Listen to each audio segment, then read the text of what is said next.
Hello everybody, Jayney Goddard here, and a very warm welcome to this recording today.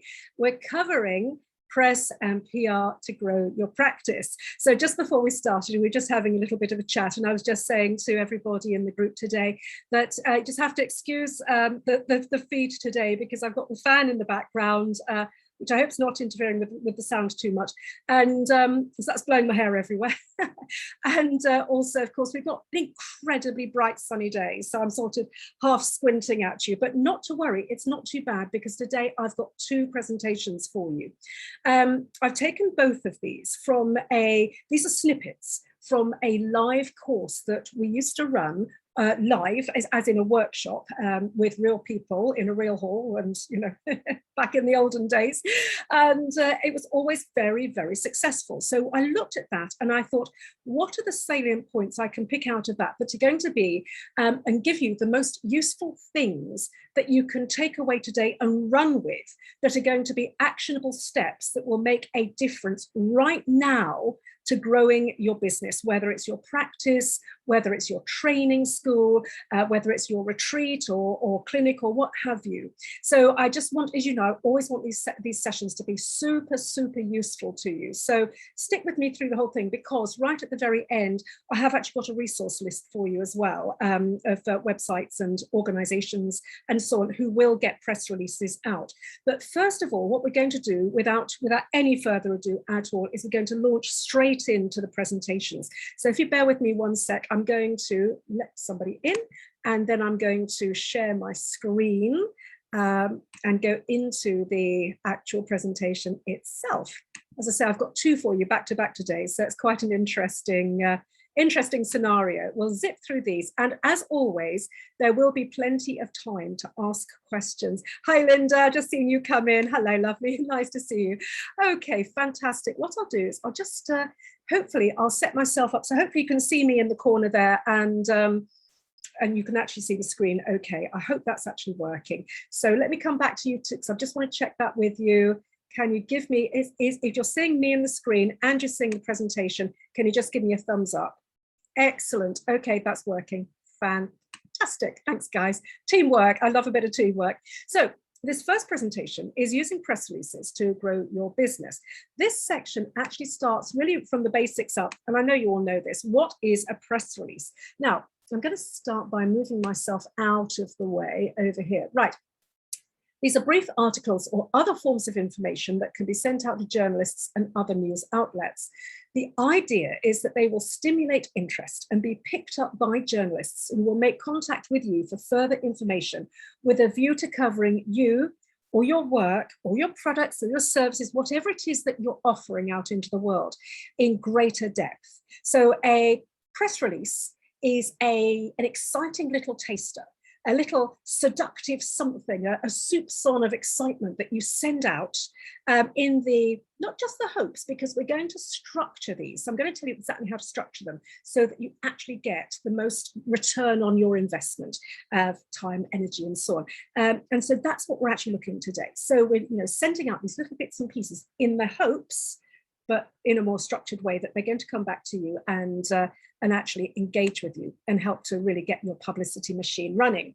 So most importantly, press releases must work for you and produce, as I just said, a return on investment of time, energy, and effort. Otherwise, there's no point in doing them. They are, they're time consuming, but I've got some really great little kind of templates for you to use. So that's going to really cut your time commitment down. So what do you want to get out of press releases and articles? After all, they are quite a lot of hard work, or they can be if you don't know the tricks of the trade. And obviously that's what you're here to learn today. It's crucial to really understand your objectives, analyze your short-term objectives and the long ones too. One of the most useful targets to head for is positioning yourself as the go-to expert in your field. Now, I talk about this an awful lot, but it does always bear repeating. So many of us in this field don't think of ourselves as experts, but I can assure you that you actually are. After all, you've spent years and years and years getting your qualifications and your experience. So, you genuinely are. And of course, as I always say, there's nobody else out there quite like you. You bring your unique viewpoint. You bring your unique perspective to the way that you practice or the way that you teach. You know, you could line up 10 homeopaths and you would find in that group 10 distinctly different ways of practicing, even if we all went to the same college, because we all have our unique take on things. And that, of course, that's true for every discipline across complementary medicine. And that's not to say anybody's doing it right or wrong, because we're probably all fairly generic ultimately in what we offer, because we're looking at our patients from a holistic perspective. We are taking the same kind of philosophical approach, but we have our uniqueness. And this is why we genuinely can conceive of ourselves as being experts and having expertise. Remember, experts are people that other people listen to, go to for advice, and so on.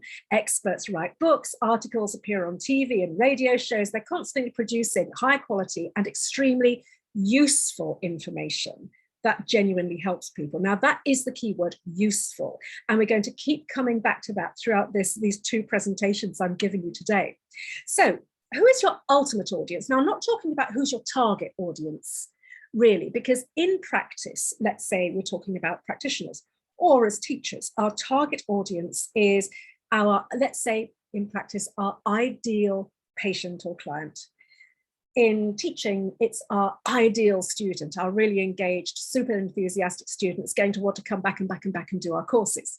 But when you're doing press and PR, you've actually got to think a little differently, because your ultimate audience is the actual journalists that you want to engage with. So who do you want to reach with your message? When you really analyze that, it will help you to decide who to target, media outlets and individual journalists. Think about what you need to get across and what do you want the take-home message to be. So we're going to delve into that a little bit more deeply. But first of all, here's the main thing. Me is never a good thing. When you're writing a press release, anything that's just all about you just won't cut it. You are not the center of the universe. Articles and press releases must have content that the journalist can use, because they know that their readers, viewers, listeners, or whatever their medium is, will find the information useful and relatable. So what we're doing is we're sending this precious, luscious snippet of information out to a journalist, out to a vlogger, out to a podcaster, out to an influencer, lots and lots and lots of options for you. You've got to look at who their audience is. There's no, honestly, truly, no point in sending your perfectly crafted press release out to somebody who writes about farming if you are talking about, you know, the finer points of aromatherapy and your latest, you know, development in your practice. You know, please make sure it's appropriate. Don't waste anybody's time. Do your homework. I'm going to come on to that again in a minute. And you must have a proposition or a message. And finally, a call to action. A call to action is the bit at the end, or even halfway through, if you want to be really strategic about it, where it says, call me now for further information. Call me now for an interview. Or if you want to write it in the third person, call Fred Blogs, Jayney Goddard, whomever it is that is sending the press release out. Or if you're sending it out on your own behalf, but you don't want to sort of be seen to be massively blowing your own trumpet, you could write it in the third person. Always remember that. You could say, I'm writing on behalf of Joe Blogs, who's you know, just done X, Y, Z, and I just thought you would, you know, need to know about this and so on, and that your readers or your listeners or your viewers would find this absolutely fascinating. It's really on target for them, because you've got to make it salient, you've got to make it relatable. Sorry, let's move myself back over this side again. Sorry, this happens a lot with Zoom. Deconstruct your release. Think about starting in reverse. What do you want people to do as a result of reading your article or your press release? Then work back from there. You know me, I'm always about reverse engineering things, because it really, really helps to do that. And it really helps to dramatically influence your topic and your structure. So work on, what is it that you want somebody to do? Do you want somebody to pick up the phone? Do you want somebody to buy your product? Do you want ultimately this journalist to make contact with you to find out a bit more about what you're doing and how what you do is useful and of interest to their readers, viewers, social following or whatever it is. So I'm using the term journalist. I will keep coming back to it because it's a useful concept. It's a useful construct. But remember, a journalist can be an influencer. They can be us here at the CMA. They could be somebody that writes for a magazine, a newspaper. They could be somebody that is a podcaster, a vlogger, influencer, somebody on YouTube, somebody on Facebook. Expand your realm of thinking here. Think about the person, what you want that person to do. So that really helps with the deconstruction. So, however, you also may need to do some mental gymnastics. You constantly have to put yourself in the other person's shoes. This is the person you're trying to target with your article or release. Ultimately, all they want to know is what's in it for me. So this is the thing, and I know I talk about this, what's in it for me, an awful lot, because it's a fantastically useful mental exercise, mental gymnastics. Because if you can put yourself squarely in the other person's shoes, and they're looking at, and you can really empathize with them, and you think, what's going to be most useful for that person?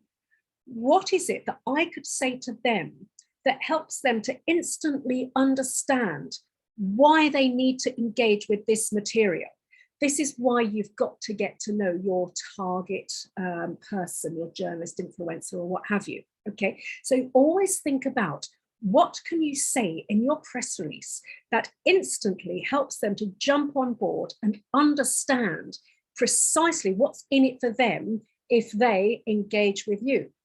So this could be something like, let me give you a real world example. Okay, so I remember way, a long time ago, sending a press release. It was about the Complementary Medical Association. It was around about 1993, 94, just after we'd started up.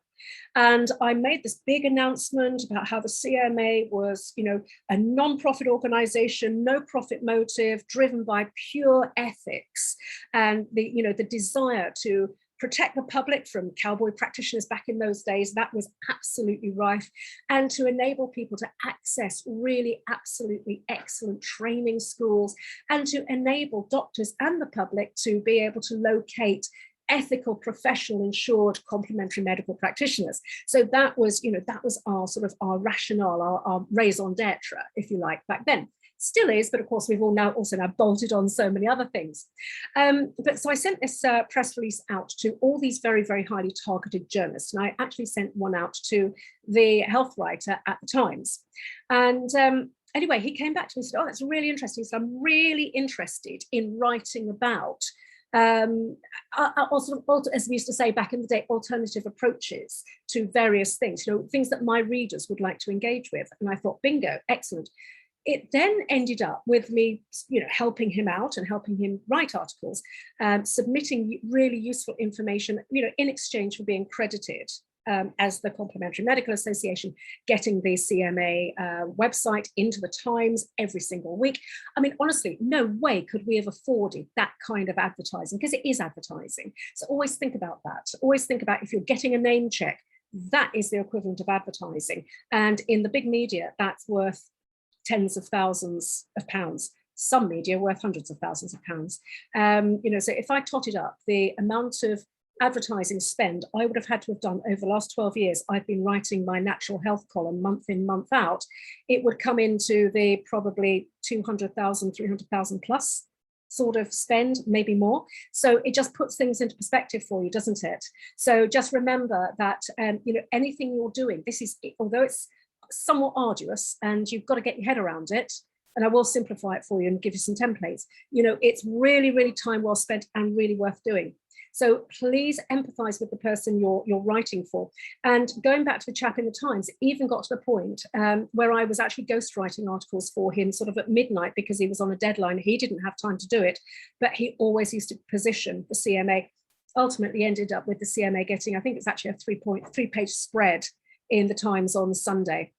In the newspaper itself, a 3-page spread on complementary medicine, on the CMA, and literally all about the CMA, and that skyrocketed us. But that was just because I'd been helping the guy out. So it just goes to show that these things are worth doing. Okay.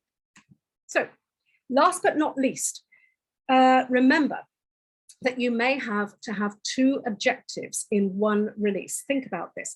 You need to think about how your piece will appeal to the end reader. But if you are submitting it to a journalist or a commissioning editor, you also need to ensure that your piece has immediate appeal. As I just sort of illustrated with that story, do their work for them. So position yourself as the go-to expert, because you are the person with absolute expertise in whatever it is that you're talking about.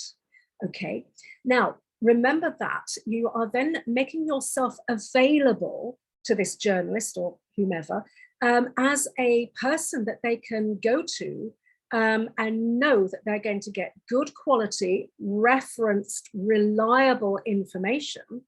And that, you know, if you make a claim, you're going to be able to go straight and point them to the research. And so that, you know, it's not just saying, you know, we know that XYZ number of people will probably succumb to seasonal flu this year. You know, they're going to come back and say, so how do we know that? And you're going to have to point immediately to the research. So don't make claims unless you can back them up. We'll come on to a bit more about that later. And you might want to watch my video on the Complementary Medical Association YouTube channel on what we can and can't say in our advertising, because this also applies to things like press releases. So, you know, you cannot say, for example, homeopathy cures the common cold, because you're not allowed to use the cure word unless you've got a damn good rationale for backing that up with solid research. So please go and watch that video if you're confused about what you can and can't say in your advertising, on your website, in your brochures, and actually in conversation with journalists, because you don't want to get them into hot water, you know. So please be incredibly choosy about the claims that you make. So, okay, effective PR is all about building relationships. So what I mean by that, I'm just going to stop sharing and come back to you, then we'll dive into the next presentation I have for you. Effective PR. COVID notwithstanding, and we will come on to, you know, we'll illustrate this a little bit later. But, you know, if you could get to the point where you send some press releases through to a journalist and you help them out quite a lot, and I'll show you how to do that in a minute. But if you become somebody that they know that they can rely on, there's nothing stopping you from saying, hey, you know, would you like to meet up? Can I take you for lunch? You know, and because I'd like to find out, you've got to have a rationale. Don't waste their time. I'd love to find out about, you know, sorts of things that you've got coming up. And perhaps I can take you to lunch to thank you for, you know, covering me and my releases. And, you know, it's been really great to be able to work with you. Generally speaking, it used to happen a lot more than it does nowadays. And of course, you know, through COVID, it's really stopped.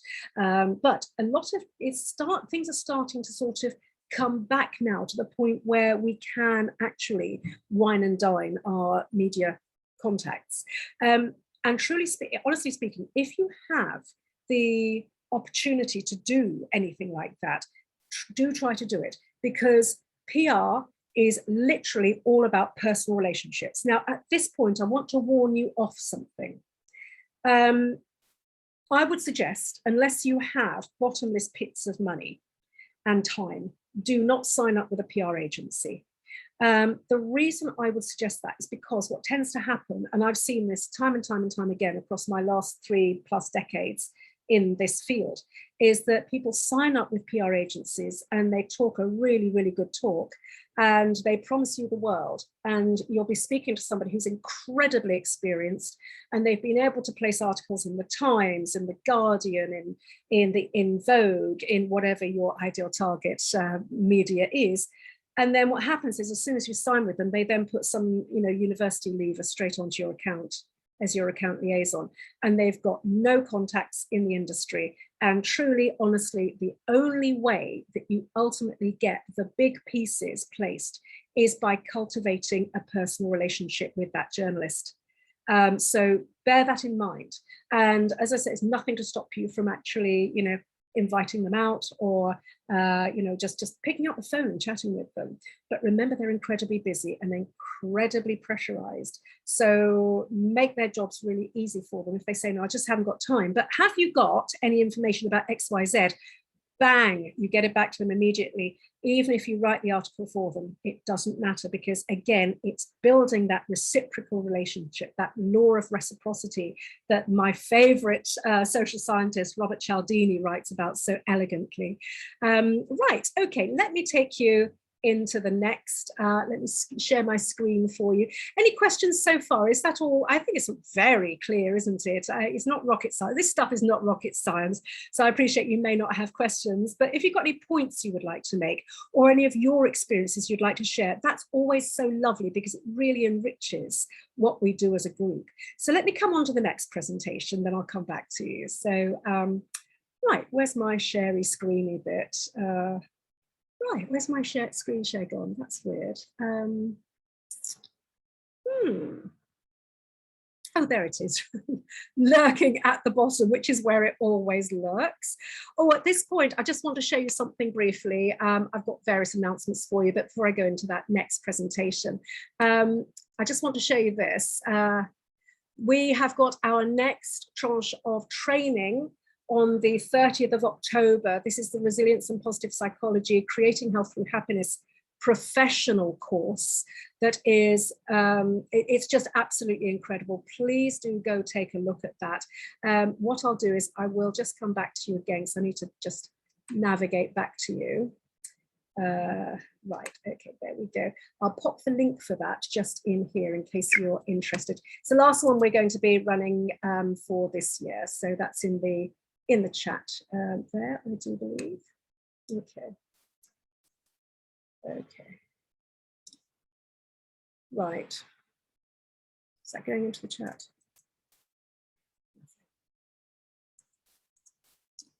Okay, I don't know if that's actually coming up in chat. I can't see it, but anyway, let me know if you can see that. That's fine. It's probably there 3 times now. Overkill. Okay, right, going back to screen share. Now, let's have a little look. Right, okay, so that's what I want to do. I want to come back here to my desktop. Right, and I think it's just down here. Let me see. Right, that's an escape from there. Okay, and what I want to do is minimize this. Sorry, it's all a bit clunky today. Haha, there we go. Right, so this is the bit that I want to take you into now, because what we're doing here is that we're actually now getting to the nitty-gritty of the structure. Now, obviously, the course I was telling you about, I'm going to be putting it up on our Teachable platform as a full press and PR course. And we're creating snackable courses, low-cost courses that are ones that you can dive into, and essentially it becomes a manual of do this, do this, do this, do this, and the end result is you've got yourself an all singing or dancing course. So watch out for that. We'll make an announcement when that actually goes live. But here in this section, we're talking about how to structure and write your press release. This is the basic structure that I would like you to bear in mind. Think about putting the best bit first. Grab your reader's attention. Keep it short, no more than 400 words. Create a snappy headline. This often comes after you've created the press release. I do that with books. I do it with articles. I write the book, the article, or whatever, and then the actual title becomes apparent, which is kind of crazy in a way, but I find it works so much more easily. So try it, see if that works for you. And remember to put your contact details in at the end of the release, always rather important so that people can find you. Okay, so here we go. Right, okay, so there we go, it's playing with me again now, that's good. Remember, before you send it, please make sure that you get it proofread by at least 2 people. You cannot proofread your own work. No matter how good you think you are at proofreading your own work, please, please, please get somebody else who can read and write English to actually proof it for you. It's absolutely crucial. Also get their feedback about who they think the target audience is for this release, because that's going to really help you. Because if they say, oh yeah, it's for brickies and roofers, clearly your release is totally missing the mark. They've got to be able to understand who the target audience ultimately is. So get that feedback from your guinea pig person. Okay, some notes on style. Press releases are about communicating effectively, concisely, and clearly. Clever language in a press release may possibly work against you. Don't do puns, don't do anything that is sort of jokey or anything like that, because you know the problem is, what happens with journalists is they skim read. And you know, if you put something in that's a play on words or something like that, they may simply end up getting the completely wrong end of the stick. Think chronologically as well with the structure of your release. As I said earlier, best bit first, next best bit, second, quote third, and so on. All of those sorts of things will really help. More on style, keep to the point. Keep your sentences short. Journalists on the major dailies receive hundreds of press releases every day. Shorter sentences are easier to scan. You might want to spread them out as well. You might want bullet points. So think about legibility on the page. Contact details. I'm gonna keep saying this, because I've seen press releases come out with no contact details on. And even worse, there's a PR, a really, really high level PR company that sends me emails every day. Sometimes they're of interest, sometimes they're not. But what they do is, hi, Jayney, we've got a press release for you. And it comes through as a PDF. And the problem is that you've got to get the person, you've got to expect the person to have enough time and interest to actually click and open and then read the PDF. Now, frankly, I don't have time to do that, because I don't even know what it's about. If you don't tell me what's in that email and grab my attention immediately, I mean, I'm dealing with I have 200 emails every day that I have to deal with and are screaming for my attention. I have many, many more than that I just have to ignore, because if I don't know what's in that email, then it's going to get put on the back burner, and maybe I won't get back to it for weeks, literally. So, and it's the same for journalists. And then by that time, if you've got a date sensitive press release, let's say you've got a launch, then you've just lost that audience. So make sure you put your contact details in, and do not send anything that takes an extra step, such as clicking to open a document or a PDF or anything like that. And also remember, half the time PDFs get filtered out and it won't even get delivered into the person's inbox. So just don't waste your time by doing that. Be contactable, include your mobile number, really important, because if a journalist is interested, they will pick you up, because they like to be on a deadline. They'll pick up the phone to you and ask you questions, or interview you there and then. So make sure that you've got your phone with you and you are available on the day and the next day that you send out a press release. Okay, very, very important. Availability is crucial. Formatting for deliverability. This is actually deliverability into somebody's inbox. Use the most basic font. So use your generic email font. Don't try to be clever by putting any colors in it. Don't do any fancy formatting. It's not going to help you. Never, ever, ever copy. Don't write an article in Word, copy it and paste it into your email or any other programs, or even, let's say, somebody's response form, because those are programs that have their own formatting rules, which are totally inconsistent with those used on websites. An example is, if I write an article in Word, which I will do a lot of the time. If I'm writing an article for Natural Health magazine, which I do month in, month out, as I said earlier. Of course, if I'm quoting somebody, I'll put that quote in quotes, logically. And what happens then is, if I was to copy and paste that into, let's say, the CMA website or the Jayney Goddard website, those quotes that were so beautifully formatted in Word actually turn into something like an ampersand and an exclamation mark and a hashtag. Really weird. The way it renders, which is a technical term for it, is completely and utterly different. You may have seen things like that online when you've been reading something. Think, well, that's really weirdly formatted. What's all that about? It's sort of gibberish. So please don't do that. What I would suggest you do, here's the way to do it. By all means, write your article in Word, because then you can actually get your, do your spell checks, your grammar checks, and all the rest of it, And of course, you're also going to get it proofread as well. But then what you do, here's my top tip, you copy all of that and you put it into a text editor. That will then remove all of the formatting. You copy it, so you save it in the text editor, and then what you do is you take it out and you then put it into the email.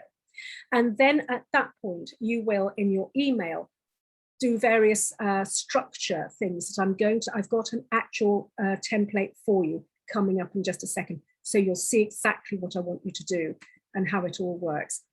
As I say, if you're using a submission form, which is a contact us type form, complete it in plain text and your release will appear as you want it on the page. So that's fine. Headline, right, okay, so here we get into the nitty-gritty of the structure and what you must do and must not do with things, with bits on the page. Headline, keep it short and in sentence case. So no sort of full caps or anything like that at this point. Consider using a subheading if this adds to the story, but if it doesn't add, don't put it in. The less you're expecting people to read, the better. Hit the story head on in the first paragraph, remembering to keep things punchy and short and sweet. This is especially important if you're using a release service, which only sends out the headline and the first few words of the paragraph. Similarly, for CMA members who have their photograph, you submit your photograph and then it appears, it comes up on this week's top CMA practitioners on the homepage of the CMA website. We try to get you to please say, hi, I am, or my name is XYZ. This is what I do. This is how I help people. Because if you say, I live in so-and-so, I love cats and chocolate, they're looking at that. And we're just showing the first couple of lines on the CMA homepage. Nobody's got a blooming idea. And they want an inkling about what it is that you do and how what you do can help them. So if you have got your details and your picture and it's uploadable onto the CMA site, we don't put anything up about you on the homepage if you haven't uploaded a portrait style picture. So as opposed to landscape is that letterbox, it's horizontal. We want the vertical portrait. Okay. If you're training school or college, your logo should be landscape. And similarly, if you are a CMA fellow, it should be portrait. Okay. So if that doesn't make sense, send me an email and I'll tell you about it again. But it's all on this. This is all on the CMA website, so it should be fairly understandable. Now, please, if you haven't done so, go back and look at your description that you've put on your page on the CMA website and just check to make sure that how you help people is literally in those first couple of sentences, because that way people will know what you do and they will understand. So I know I'm digressing from press releases, but this is such important information for you. So please go back and check it. Using quotes. If you're going to use a quote from somebody, Professor Ellen Langer from Harvard Medical School says, please put her quote in, her quote in quotes. Credit Ellen Langer, for example, and her job title, Professor Emeritus of Psychology, Harvard Medical School, for example. Once you've introduced them, you can then use their first or last name, but be consistent. So for example, if you were talking about Professor Ellen Langer, you wouldn't say Ellen says this or Ellen says that. You would say Professor Langer. So once you've said Professor Ellen Langer of the Harvard Medical School, you would then say Professor Langer says, or it's also, if you're doing more sort of academic writing, it's also acceptable to say Langer, just to use the surname. It's not disrespectful, but this is just it's just a way that things are sort of done in more academic writing. So that's fine, so whatever is correct for your target audience. Okay, hope that makes sense. If using statistics from a third party, always credit them. Basically, it also gives your press release gravitas, and it shows that you're doing your homework. Therefore, you are somebody who can be trusted. So that's really important to remember. So, right, okay, jargon, very important. Just basically don't use it. The thing is, this is something that happens to us in complementary medicine. Because we are the experts in our fields. We have studied for many years to get our qualifications, and we're very proud, justifiably proud of all of that, all of the work and time and effort and love that we've put into this. And we work so hard for our patients, we work so hard for our students. And, you know, the thing is that we will tend to use jargon. For instance, okay, so if I was doing a press release and I was talking about, let's say, the upswing in antibiotic resistant tuberculosis, for instance, you know, I might, as with my homeopath hat on, unwittingly say something, you know, and of course in homeopathy we talk about the tubercular miasm. I wouldn't really talk about that because that would be a ridiculous press release. But, you know, the point is, as a homeopath, for me to start talking about miasms, it's really second nature. It's what we do as homeopaths. But you know what? Your journalist hasn't got an absolute Scooby-Doo about what miasms are. They'll probably go and look it up and think miasm, miasma, thick fog that makes you ill, you know, from the 18th century. You know, so it's, yeah, you know, beware that you are speaking plain English and that you're not introducing words that people may not understand. Let's say you're an acupuncturist, you're not talking about meridians you know, without explaining what a meridian is. But you know something, I would talk about things like lines of energy. I certainly wouldn't talk about chi. And the way that chi functions in the body, because A, we don't really have any proof, but B, you know, it's too much to go into in a press release. So don't use jargon. Use words that people sort of automatically understand. So you could say things like, you know, our energy force, energetic lines running through the human body, rather than talking about meridians and so on and so forth. Acronyms are slightly different. Initially, use the full name. For example, if you were writing about the Complementary Medical Association, you would then say in brackets the CMA. After that, it's fine to say the CMA. Similarly with, you know, the British Medical Association, open brackets, the BMA, close brackets, then you'd say the BMA and the rest of the piece. Fine, it's just a convention. What about pictures? Well, we did discuss that briefly. Visuals are extremely important elements of any promotional endeavor. However, don't include them in a press release when you send them out from your own mail client. It'll come through as an attachment, possibly. It means you're expecting the person to click on it. They won't because they haven't got time. Don't add them as attachments. Mention that you have pictures available that can then be forwarded. Now, the exception to this is a resource called Newswise. If I don't remember to add this, I know I haven't put it in the resources for you. If I don't remember to add this at the end, can you please just remind me to do so, or give you the URL, because it's actually quite a good one, because you can upload a picture of yourself, you can upload a picture of whatever it is you're talking about. And so that's a really good one. But the thing about pictures, if you are going to at some point send them, remember that absolutely 100% of the time, no ifs, but maybes or exceptions to this rule, you've got to have the absolute copyright to use those pictures.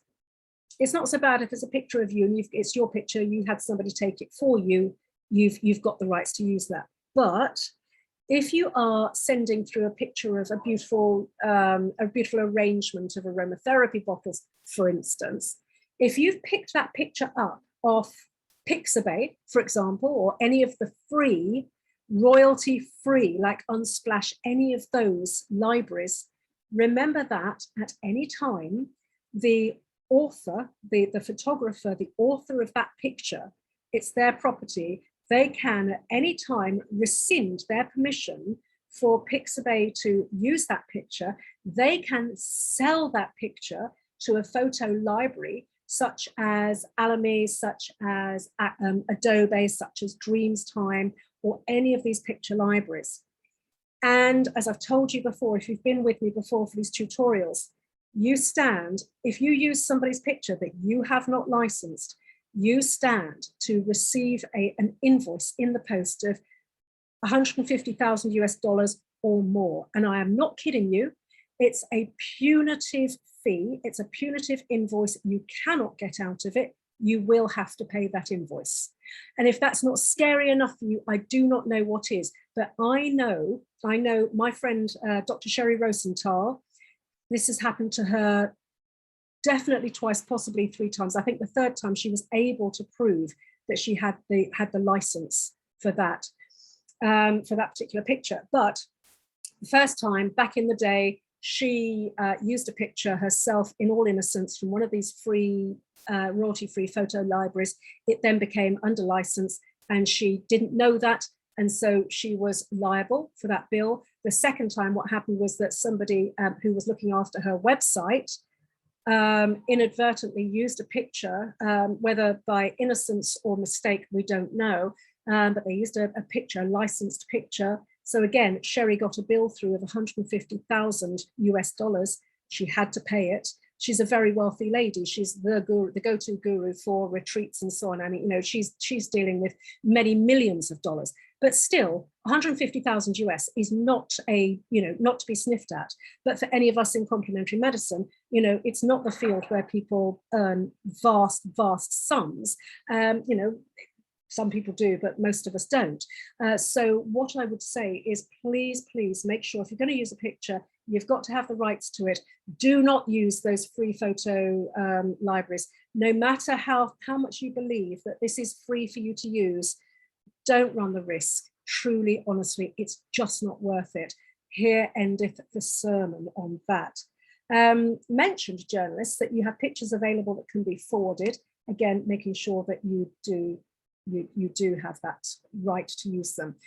Online press release companies often allow you to include pictures, and they will allow you to upload them when you send the release. And so that is something that you can also do. So, you know, bear that in mind. But as I say, just make sure it's your own property. Here's the outline I told you about. Right. This is the meat and bones of the actual structure of the release. First of all, company letterhead. This is if you're sending it out from your email.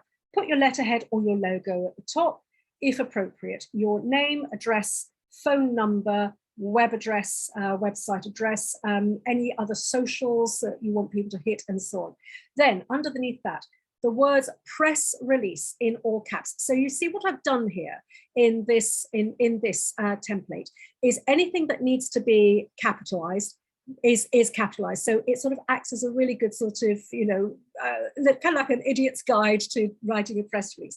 Then the contact person's name in sort of names, style. Obviously, it doesn't have to be in uppercase. This must be in uppercase, immediate release or embargo date. So if you've got a release that you want everybody to hit simultaneously, think about embargoing it. So what that means is that you say, do not send this press release out until XYZ date. It's so that a launch can be handled simultaneously, particularly useful if it's a global launch. Okay, so that's why you would put an embargo. Probably not so relevant for us, but probably useful for the bigger companies. Headline or title in uppercase, and the body. So you don't need to say body, but this is what I want you to do. Is I want you to think about what you're putting in your release. Remember, we said earlier, most important first, then next important, then perhaps a quote, and so on and so forth. But you've got to cover these elements: who, what, when, where, and why. So who is it? So this is so and so, so and so. This is what's happening. This is when it's happening. This is where it's happening. This is why it's happening. So it's really useful to use that structure. It's very, very helpful. It keeps you honest when you're writing your copy. It just makes life so much easier for you. Use a basic font, double spaced. Page numbers if you're going to use them, but you probably won't need to use them because, as I said to you, I want you to keep the 400 characters, okay? So no, 400 words, no more than that. So 150 to 400. I would say the closer to 250, 300 is really a sweet spot. That's what I would really try to advise you to go for, because it's legible without the person having to delve into oodles and oodles of text. And then, of course, the most important thing, as we said already, but I'm going to say it again because it bears repeating, your contact details. Really, really super important, and all important. Remember to put your mobile in and make sure you're available by mobile once you've sent your your press release out. And these are finally my commandments. I think there are 9 of them actually. So issue a press release. You must not issue a press release which is shorter than 150 words or longer than 400, doesn't contain any form of contact information, makes unqualified claims such as this is the best, this is the biggest, this is the longest, this is the fastest, without evidence backing you up, remember, okay? Does not contain any sort of news. A new product or website is generally not newsworthy. If you're sending a press release, it better blinking well be about news.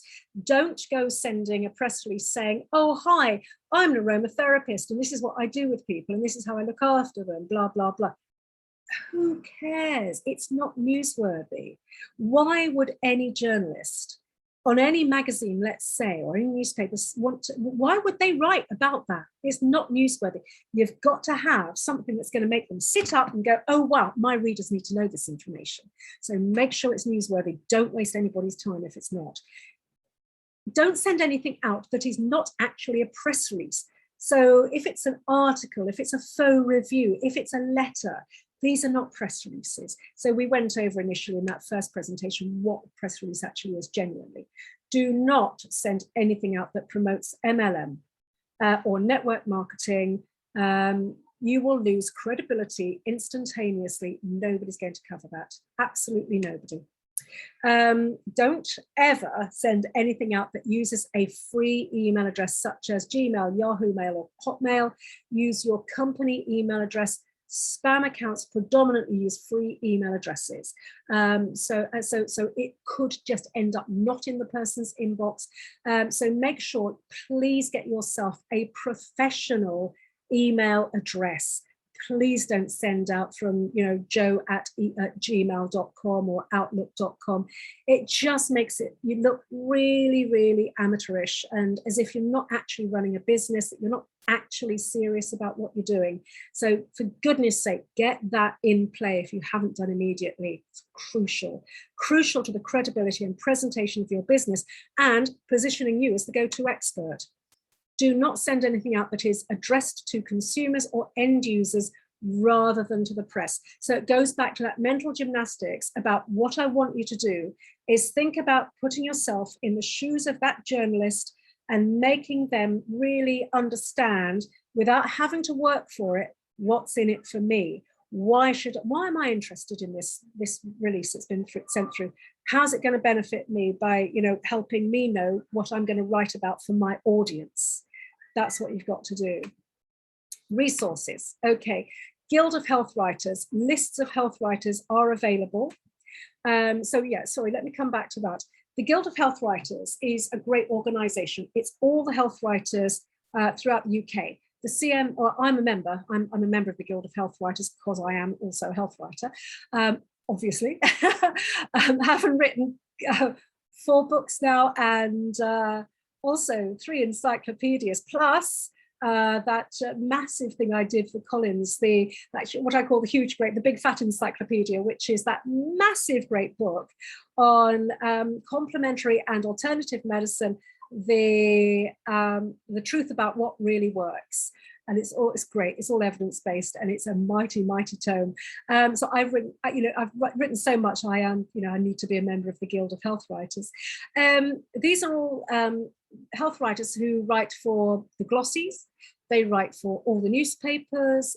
These are the people that you see writing day in, day out. There probably are about 300 members, and you can be very specific. Most of them make their email addresses, their contact details known, and you can be very specific and choosy about the topic that person is interested in. You can look at what their interests are, and you can actually go in and tick, tick, tick, and it will select a group of journalists who are actually the correct target. This information is gold dust. If you walk away today with nothing other than this piece of information, this is it. This is the big thing. Okay, so please make sure you do check that out. Journo Link is a free, it's not a free resource. This is a paid resource. I think the Guild may charge a nominal fee to use their list, but please don't abuse that list. If you're going to use it, make sure that you are really sending out good, useful information. Because if they flag you as being somebody who's a time waster, then you've lost it. You will never, ever be able to regain credibility. This is what I'm saying, you've got to be really, really on target. Okay, JournoLink, they are great, mainly UK based, and they will do a great job of sending out to very targeted an audience.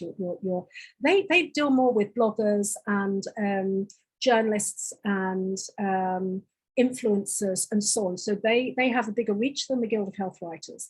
PR Newswire is global, and again, you can choose the categories of journalists that you want to deal with, and bloggers and influencers and so on and so forth. So again, they're huge.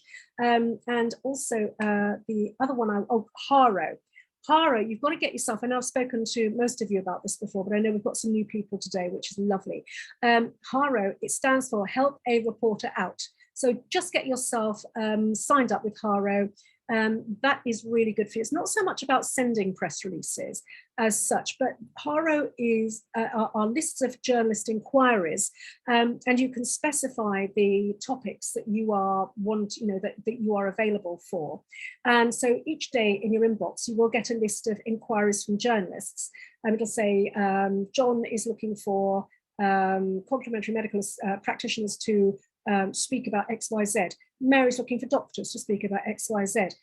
James is looking for people with expertise in back pain to speak about XYZ. So again, don't waste their time, but if you are the right answer, if you've got the right information for them, go get back to them, explain exactly what you've got for them, explain how to contact you, and that you're free for an interview if that's useful for them. This will massively grow your practice or your school or whatever it is that you're doing.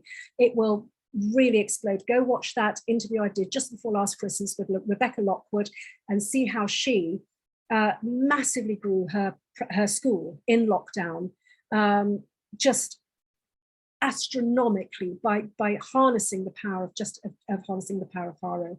So yeah, I hope that's really useful for you. And of course, not last but not least, the CMA. If you've got an article that is genuinely newsworthy, then what I want you to do is to send it through to us, because if it's genuine news and it's not just a puff piece about your school or your practice or whatever, and says, hi, I'm an aromatherapist, this is what I do. Well, don't forget, we've got a gazillion other aromatherapists. And so, why would we cover something that just says, hi, I'm an aromatherapist, I rub lovely oils on people? I'm not belittling anybody. Don't for 1 minute think that, but I'm trying to illustrate that it's got to be news. So for example, the CMA's member, Joe Baker, he recently wrote a book that went straight in at #1 on Amazon. And it's not a complementary medical book at all. It's a fiction book. It's a series of ghost stories, because Joe's into all that spooky stuff. Anyway, so of course, that was worth us covering in the CMA newsletter. Our other member, a lovely, lovely lady in Ruha in Malaysia, she's just written a fantastic book, and it's gone absolutely stratospheric.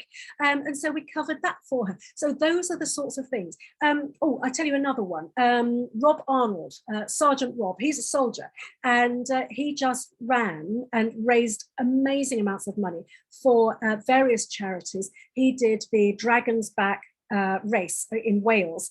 It was the equivalent of running a marathon a day, but not on the flat, up and down mountains. And the final day is running 2 marathons, and you have to have all your food and drink on your back. So that was news. That was something. So we helped Rob to raise money. And also, of course, it positioned Rob as being a superstar, wonderful, amazing practitioner. So we said, this is what Rob does when he's not being a soldier. When we explained how Rob is teaching, because he did the resilience and positive psychology training with me, he's now taken that training into the army, because that's what's brilliant about that course, is it's actually a course in box, so you can actually take it and deliver it as a course, as your own course. So he's now actually commissioned to take that into the army, which I'm very, very, very proud of, as you can imagine. So those are the sorts of things. It's got to be newsworthy. It's got to be stuff that makes people sit up and go, wow, that's amazing, what an amazing practitioner. And so I hope that's helpful. I hope that's the sort of thing that you might find useful. Now, little copyright notice. I'm putting this here because all of the information that we share with you in the tutorials and the CMA logo and the words, the CMA, are all copyright to the CMA. They are a registered trademark. If you've got a precious logo and you feel that people might start using it without your permission, for goodness sake, go and get it trademarked. You do that through a trademark lawyer. Recently, it's come to our attention that there's a college in Australia. Let me come back to you because you don't need to see that any more of that. But there's a college in Australia that has a course that they have then licensed out to 25 other training providers, other schools. And they've told all of these schools that they are now CMA registered. And so we have people saying, oh, I'm wanting to train at this school. Are they genuinely CMA registered? Because people do check. And we have some, sorry, no, they're not. We don't know who they are, don't know them from Adam. And it transpired that this first school was telling people that they would be automatically CMA registered if they started teaching this course, which is so underhanded and so dishonest. And so we've had to drum them out of the CMA, unfortunately, which is very sad, but it had to be done. And also somebody today just sent me some packaging in Thailand that's got the CMA logo all over it. Now, we are protected, and yes, we can actually do something about that. But if you've got a logo or a word mark that you treasure, and it is something that adds value to your brand and is your IP as well, make sure you copyright everything, make sure you trademark everything. It's money well spent, it truly is. And at the end of the day, it's just, it protects you. So please just, that's a final thing. It's not about press and PR and all the rest of it, but it's just a little something that, because it's come up, I just wanted to let you know, because it's just, word to the wise, really. So I hope that's useful. So we're at the top of the hour. How has that been? Has it been useful for you? Any questions at all? I'm not really seeing the chat here terribly well. I don't know if anybody's left me any messages. If you have, and I'm not seeing anything, let me just unmute yourself, because we haven't got very many. It's a lovely day, so I haven't got very many people today.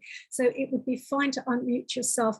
Any questions, any points you would like to make? Has it been useful? Let me know. Is there anything? Did you see that link I gave you? For some reason, I don't know. I'm just going to see if I can put it in again. It should say cmacourses.teachable.com/p/resilience112. Let me try that again and see if that has that gone into your chat box. Can you just check for me? Yep. Is it in there, Tony? Oh, thank you. It's probably, yeah, it's been, yeah. Oh, thanks. It's probably in a gazillion times. The other thing I was going to tell you about, wasn't it? I was going to tell you about Newswise. This is Newswise. Let me give you that as a final resource as well. Let me just click on return that. Go have a look at Newswise. You can submit press releases to them along with pictures, and they are very medically orientated, or oriented if you're in America. So they are they're quite choosy. Most of their press releases are from universities and so on, but check them out, because I find that they're a very good resource, and they have covered stuff for us in the past. So they do occasionally cover complementary medicine topics and so on. So well worth checking them out as well. But my two big ones for you are the Guild of Health Writers and HARO, but also of course the CMA. Don't forget that. It's a really useful, you should be using us as a resource. Okay, is that enough? Is that good enough? Has it been useful? Please let me know, because I need to know if I'm, if I'm not I hope I'm not barking up the wrong tree. I really hope that I'm giving you actionable, useful information. So hopefully that's good. Okay, terrific. It really is odd. I'm just not seeing any chat. Let me see if I can scroll down. No, don't know. My Zoom has gone completely blooming wonky, and I just can't see anything at all. How very strange. How I can see a hand up there. That's great, but that's it. Linda, did you want to say something? Yes, I just wanted to ask you, is it a bad idea to send the same press release to more than one journalist? No, brilliant question. Thank you. No, syndicate it. So this is the thing. If you have, let's caveat that, if you have a particularly friendly journalist and you've established a relationship with them, then you would only send it to them if it's a particularly important news item. And so that's if it's like a scoop, if it's something, a big announcement that is, let's say, going to be of great relevance, particularly to their audience, then only send it to them, because then you become their pal. And they know that they can rely on you, and you're not just fishing, sending this out to everybody. But if it's more generic, then this is where I would use that list from things like the Guild of Health Writers. But be specific about the writers that you pick out. So, for example, the thing about the Guild of Health Writers is you've got people in there who are happy to write about complementary medicine. And you've also got health writers, for example, I'm not sure if he's still a member, but he always used to be, Dr. Ben Goldacre, who always used to be a complementary medicine skeptic. But he's also a conventional medical skeptic as well. So he doesn't, he's fair about it. He just hates everybody. But, if you sent a press release to Ben Goldacre about the power of aromatherapy, say, then he's going to come back and say, don't waste my time. You know that there isn't enough research in this field. Well, of course, you could go back and say, well, actually, Ben, yes, there is, but if you can put your money where your mouth is, of course. But, I would be really very targeted. And so, yes, you can, to answer your question, Linda, you can syndicate your press release. It's a brilliant question. Thank you so much for asking that. Big thumbs up there. Thank you. Excellent. Anything else at all before we wrap up today? Is that all okay? Yep. Great. Thanks, Tony. Thank you. Well, thank you so much for being with me, everybody, especially on a bright sun. We don't know how many more of these sunny days we're going to get left. And goodness knows, we haven't had many of them this year, have we? It's been quite miserable. But I just want to thank you all for being here. And I want to thank you for just being so flipping amazing, as always, and shining your brilliant, beautiful light out into the world and helping so many people. We're so proud to have you with us, and it really means the world to us that that you support these events, and also, of course, the CMA. Thank you so much. Much love to you all. Big hugs. Take care. Bye-bye. Thanks, Jayney. Bye. Have a good week. Thank you. Thank you. Thank you Cheers, so everyone. much. Bye-bye. Bye, everybody. Bye.